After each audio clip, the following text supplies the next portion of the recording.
Howdy, homies and hola hombres. It is James Finnerty here with Rewind Electric, and we're gonna get into the calibration of this ADA flanger this evening.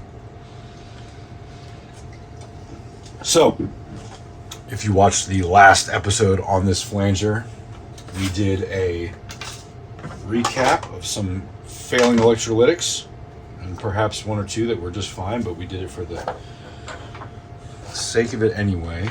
Not a thing I always do, but a thing I did do this time. I have here the calibration instructions and the version of the schematic and the layout that I think are correct for this version. There were several versions. I think I have the right one here.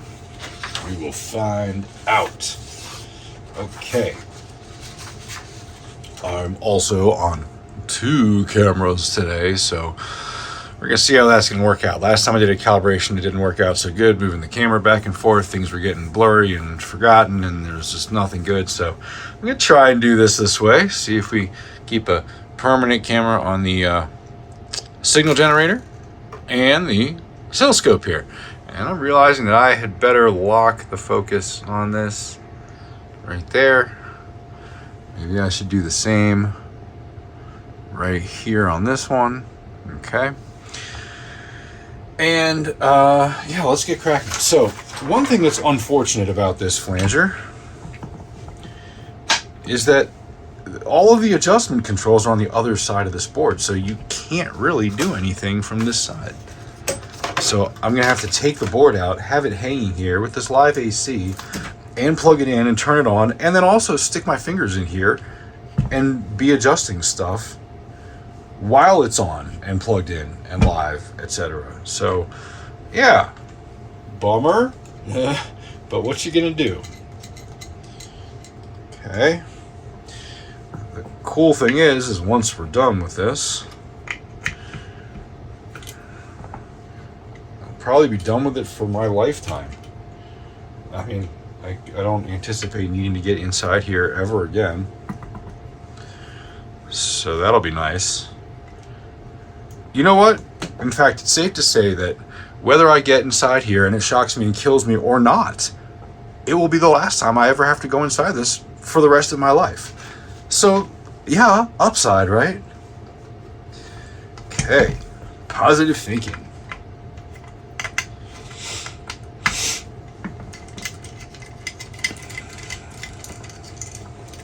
Happy Father's Day to any other fathers out there. Might not be Father's Day when you're watching this, but it's Father's Day when I'm recording it.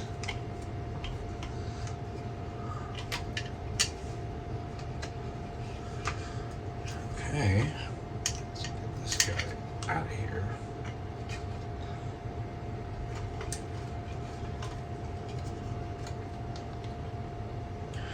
All right, now we gotta think about what's probably the best way to have this seated and well oriented as it is on the layout would be good. Of course, we want to have all these cables out of the way, and they are all in the way.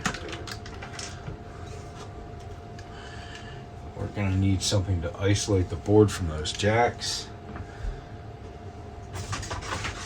I don't have my typical envelopes, but I can use this instead. Just cutting a piece of cardboard.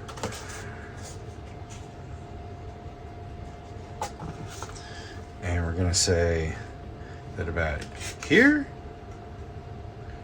and here should do the trick. Let's see what I'm doing here in a minute.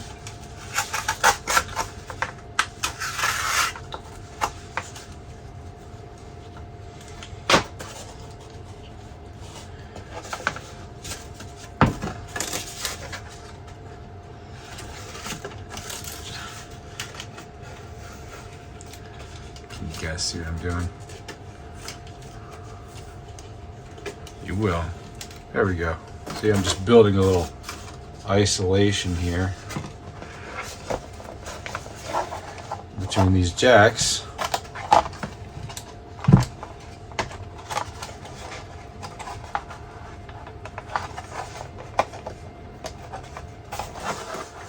And ground.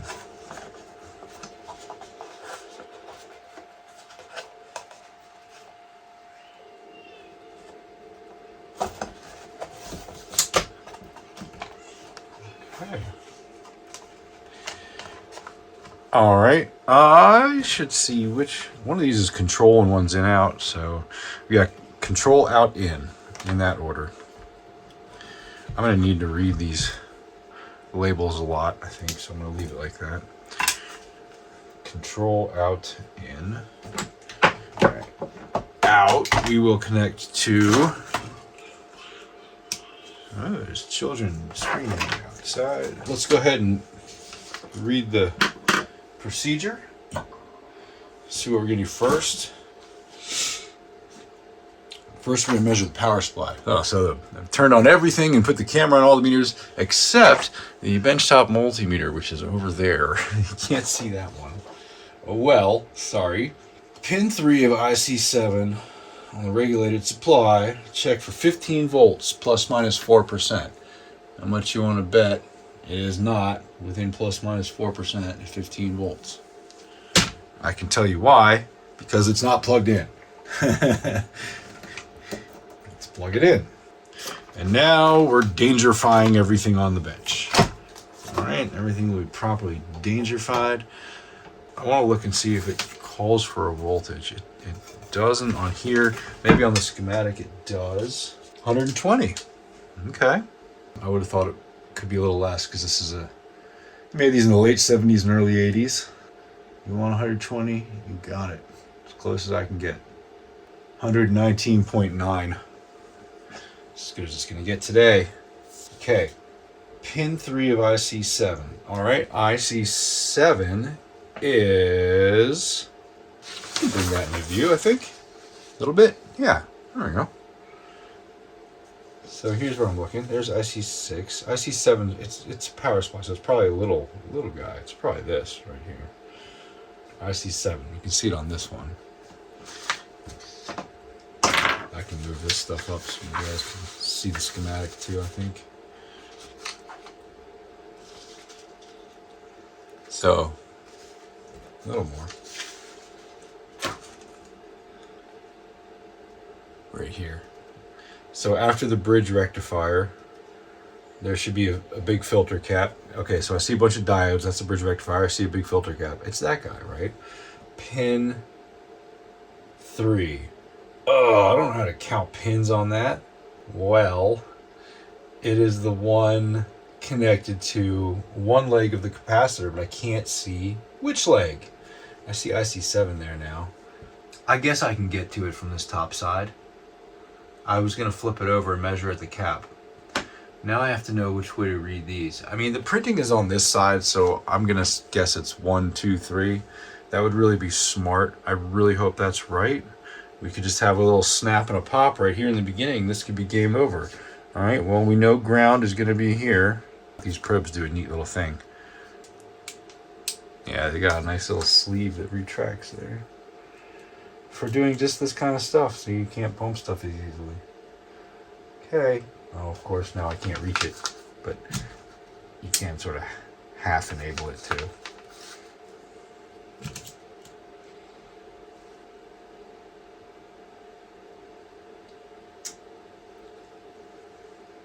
.014 volts DC. What did it want to see? 15 plus minus 4%. Man, beautiful. Well, we just replaced the cap, so you guys want to read along. Measure the clock with the frequency counter at the clock test point between IC6 and 14. All right. T5 is the clock frequency. T4 is the clock frequency. Okay, these are T5 and T4. Trimmer 5, trimmer 4. So that is the range and bias, it says. So where's the clock test point? Between IC6 and R14. All right, so we saw IC6 before, right there. And there's R14, and there's something labeled TP. Okay, that's pretty groovy. So IC6, R14, and here's a little wire sticking up. That must be TP. So let's, what are we measuring? Clock frequency? Yeah. Okay. Let's get this guy on there. That's certainly ground. And then test point clock frequency here. Now I realize I plugged the signal generator into that test point for good reason. This has a frequency counter function that I've never used, and I'd like to. So, counter. Are you counting anything? All right, on and off, on. Count something. Let's see you count. Oh. Here's an input for the counter. I see it has a different input for the counter, not just the output from the frequency. That makes sense. Hey there, look at that, it's counting. Well, let's try and use this one. Then we can confirm it on the scope if I want. All right, so now we're looking for T5 is the clock frequency, T4 is the clock frequency offset. Okay, turn the front panel range control fully counterclockwise. Which one of these is range? It would be the middle one, counterclockwise. Okay. Calibrate T4 and T5. Trims are interactive, apparently. Oh, inter. It does say inter. That's just a weird way to put it with a space. Interactive for clock frequency range of 34.8 to 1300 kilohertz.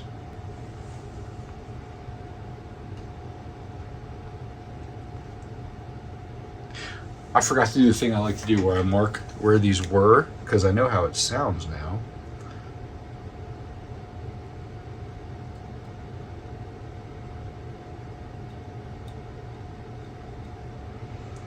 I'm just marking what is essentially up.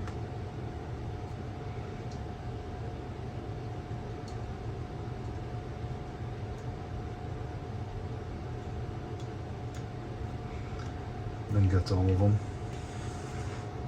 You can always put it back to where it was then. We get around 1 kilohertz, or 1 megahertz rather.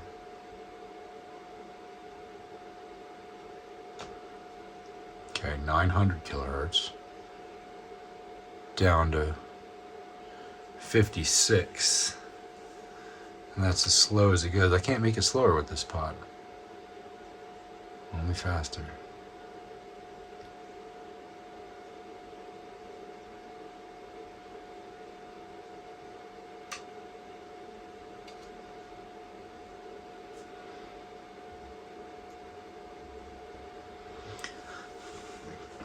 Okay, well, I think that's as close as it gets. I can't get a wider range than that. I'd like it to go slower. And then the speed knob itself, does that matter where that is? Not really.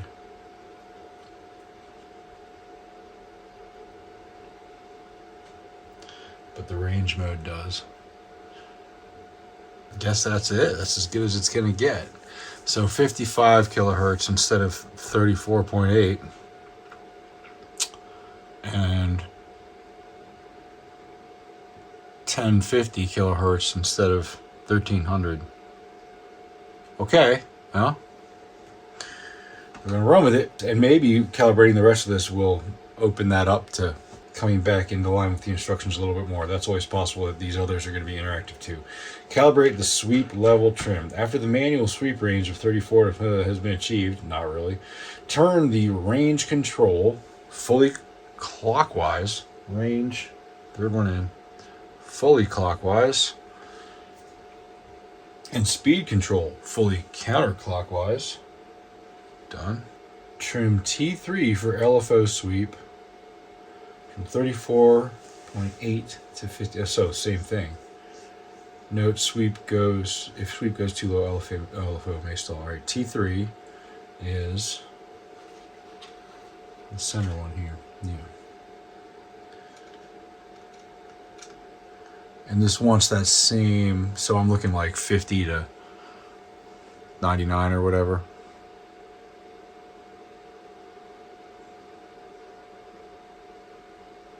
It's jumping all over the place though.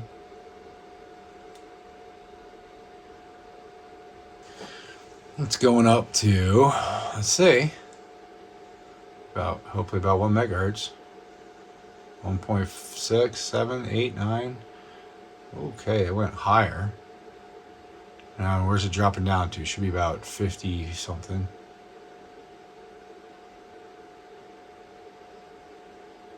No. So it is out of range. I'm going to take it down a little bit. 15, 17. Okay, so I went too high, 17. How low does it go?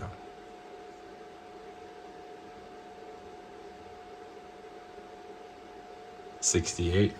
Okay, let's go down more.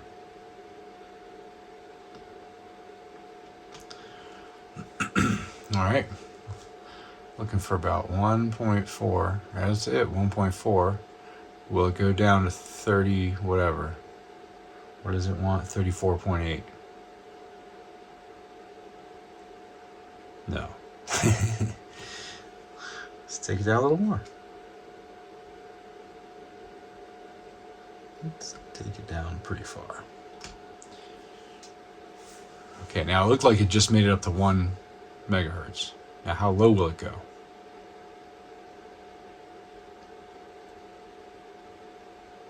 $57.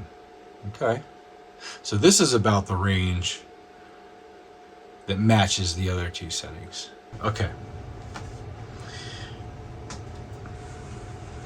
I'm going to go through the whole thing and then we'll go back and revisit the step 1. Calibrate the bias. Monitor. Okay, we're going for a scope. So monitor pin 8 of IC2 with a scope. Inject 1 kHz sine wave at input. Increase input signal to clipping. Okay. Alright, we're going to go back over to, first of all, we're going to turn the counter off.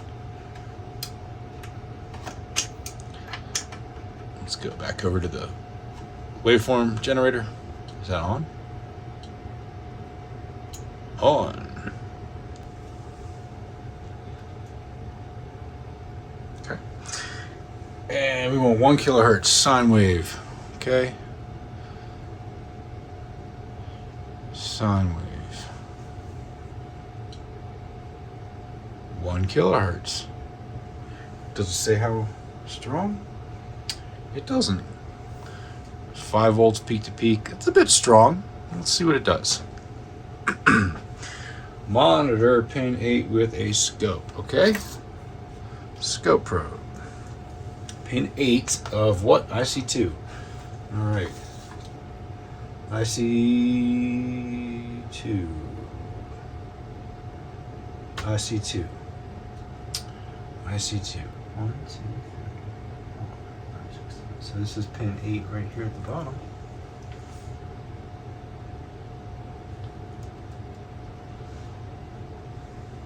Okay, and I see something on the scope. Let's auto set up. All right.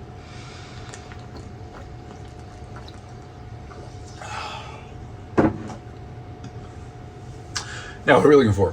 Inject 1 kilohertz sine wave. Increase input signal to clipping. Trim T1 for symmetrical. Oh, yes. Okay.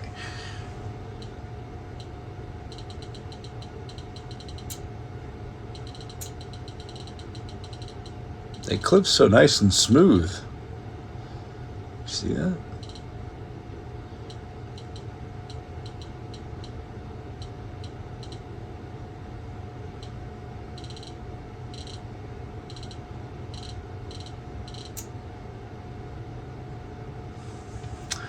I'm just going to clip it hard so that I can see it more distinctly as I adjust the bias, because what a smooth clipping that is. I mean, I bet it sounds great. Trim T1 for symmetrical clipping. T1. Where is T1? T1 is right here. So this should just move that whole waveform up and down. And then it'll clip on one side, not the other.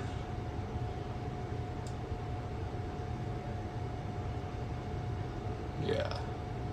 And then to the other. Yeah. Too much clipping.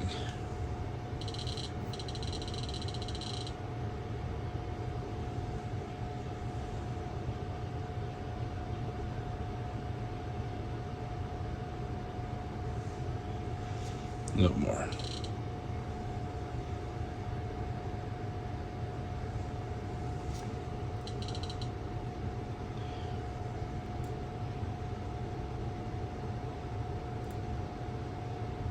Okay, so right about there would be maximum headroom. I think that's about it.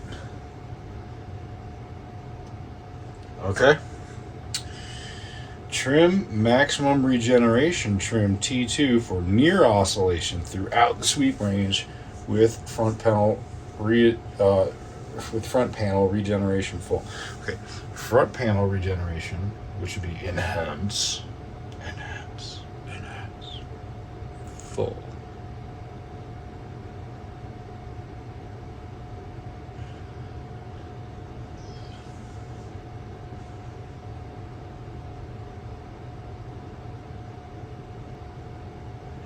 I kind of want to hear it. I want to hear what it's doing on this one. So, fire up the old Princeton reverb. Okay. That is feedbacking.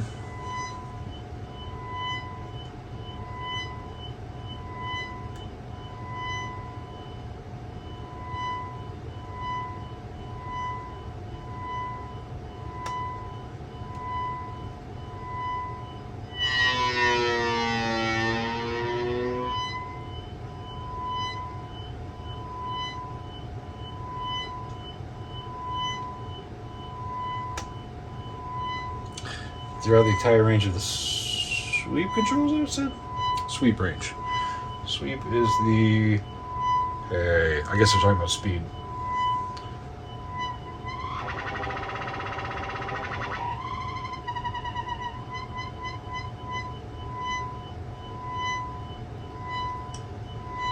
Maybe it's not feeding back because if you go up to here, now it is.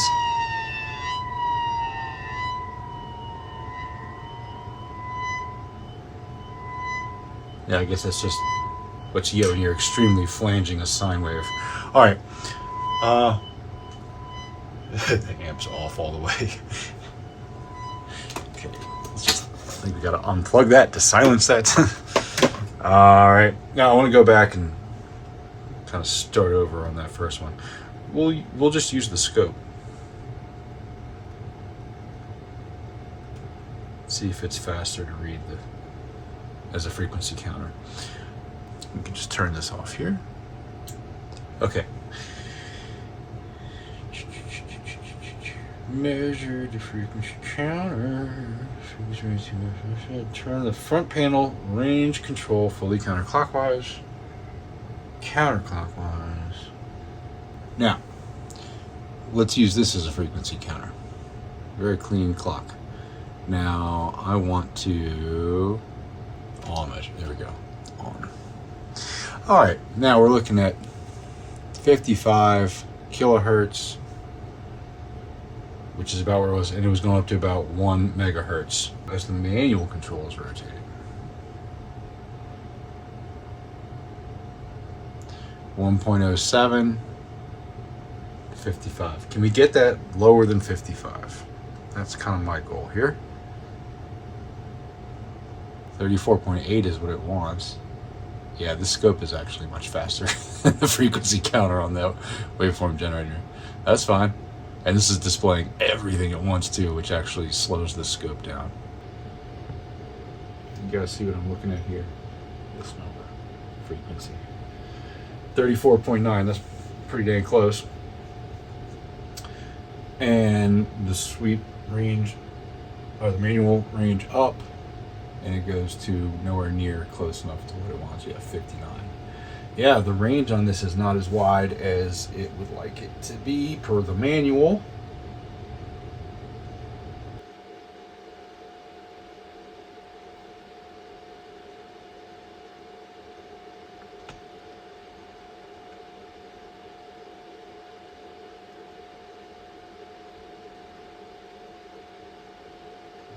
To 53.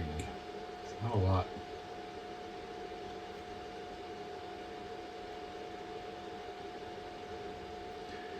$500 to 51. Yeah, I think we're gonna set the top end and get what we can out of it. So what do we want on the top? 1300.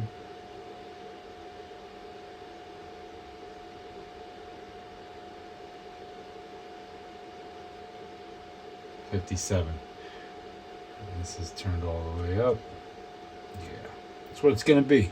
Calibrate the sweep level trim after the manual sweep of 34.8 kilohertz to 1300 has been achieved. Turn the range control fully clockwise. Range control, there we go.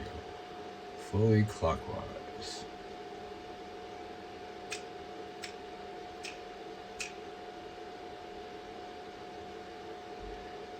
Okay, so we're looking for that wide area sweep. Going up high to about 1.2, 1.78. Oh, yeah, that's high. So now it's not going to drop down very far.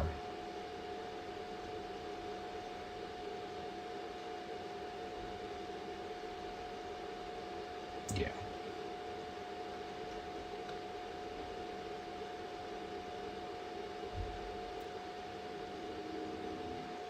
Okay, just up down to 60. About 1.2 on the top is what we're looking for.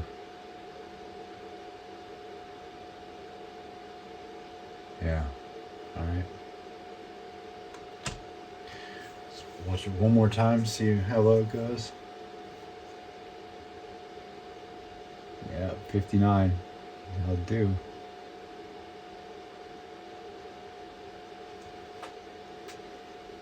One, two on the top. Let's see, 1.2. Yeah, just under. That'll work. Okay. Calibrate the bias. I'm on pin 8 of IC2. Not there anymore. Pin 8. This is 2, right?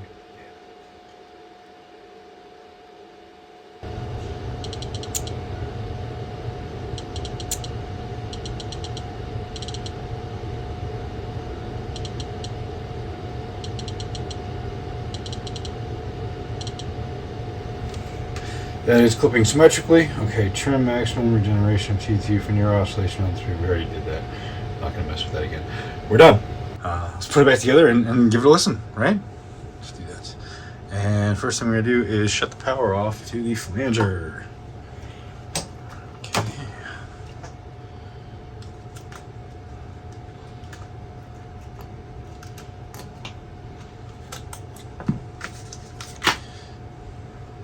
Leave the scope on. Shut that guy off. Maybe we'll get some cool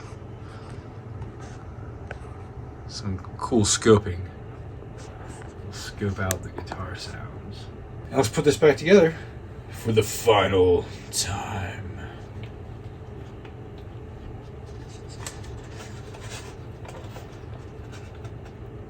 And try not to shock ourselves on that filter cap. A little shorting.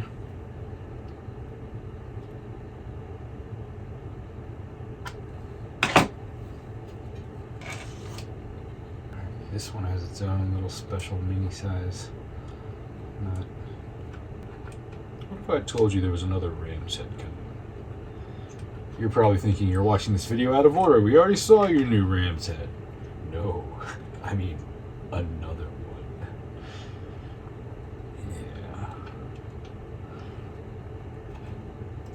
Perhaps even 2. I'm becoming something of a shepherd with these ram's head. Is that what you call a ram razor? That'd be a shepherd, right?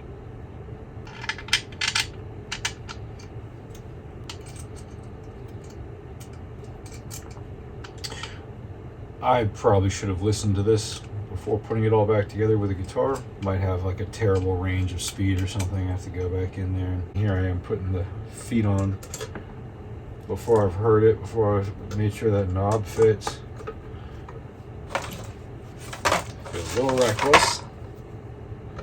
More than confident.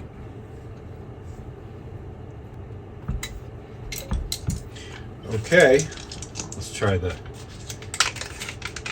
odd knob out first. All right, let's put everything down.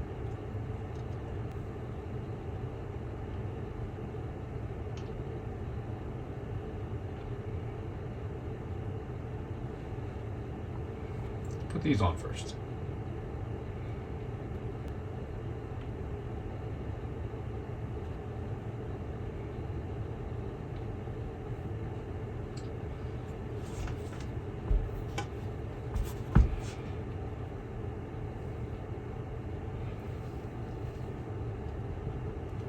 I need to ream that out a little bit. I don't want to force it. This is not the best way to do this. A reamer would be better, but I'm going to go reverse. Okay. Are we there yet?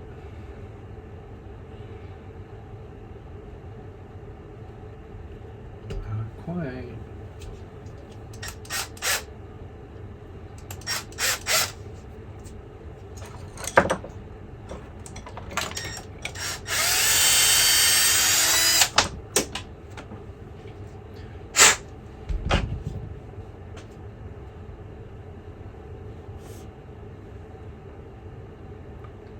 There we go. That's it. Alright, so alpha mini pots are a size A drill bit. If you want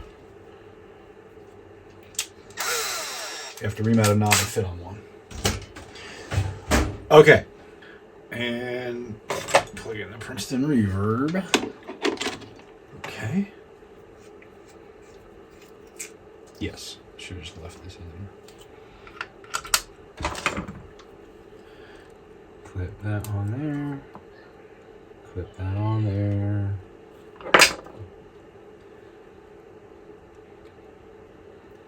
Let's see what happens here. Might be able to enjoy this on the scope after all. We might just be listening to how terrible this sounds now that I messed with it. That's always a possibility.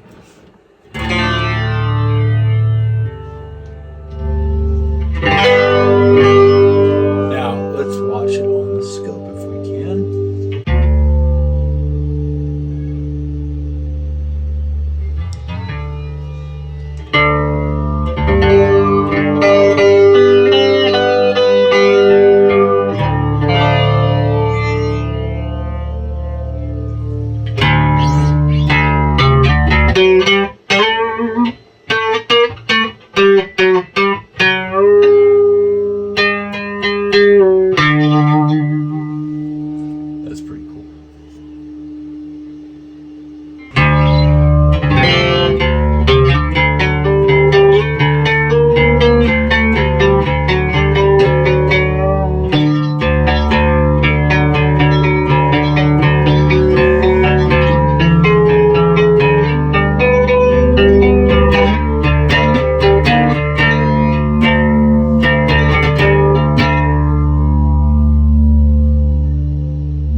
It's a lot of flanging.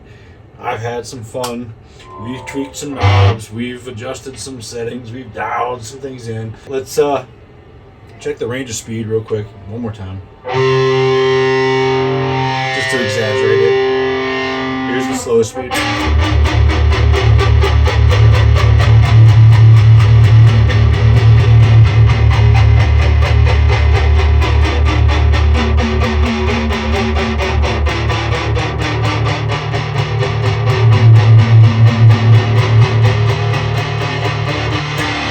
Pretty slow, I like that.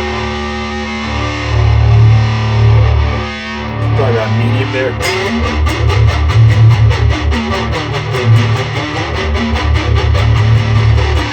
And then it gets real fast like at 3 o'clock. And then all the way up.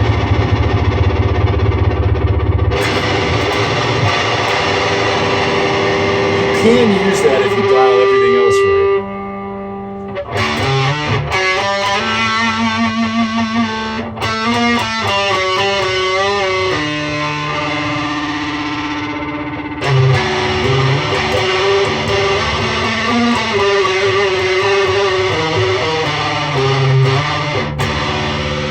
Cool. Alrighty.